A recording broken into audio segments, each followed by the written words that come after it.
Everyone, কেমন আছো তোমরা সবাই? আশা করি সবাই ভালো আছো। তো নিউটন বাবা স্পেশাল ডিশ একটা আরবিয়ান খাবার, যেটা আজকে ইফতারের জন্য বানাইছে। ক্যামেরাটা নিচে কর। ওকে এটা খেপসা, যদিও এটা মাঝে মধ্যেই করে বাবা, কিন্তু এরকম কোনো ব্লগ ভিডিও করা হয়নি এটা। আচ্ছা, এটার সাথে কি কি আছে? এটার সাথে আছে চিকেন, আলু, ডিম আর খেজুর আছে। সব মিক্সড।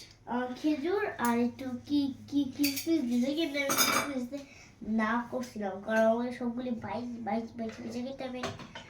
কিসমিস বেছে বেছে খেতে হবে? আমাদের কাউরি আর তর্স দিতেছে না, এখন খাবারগুলো ফিনিশ করতে হবে।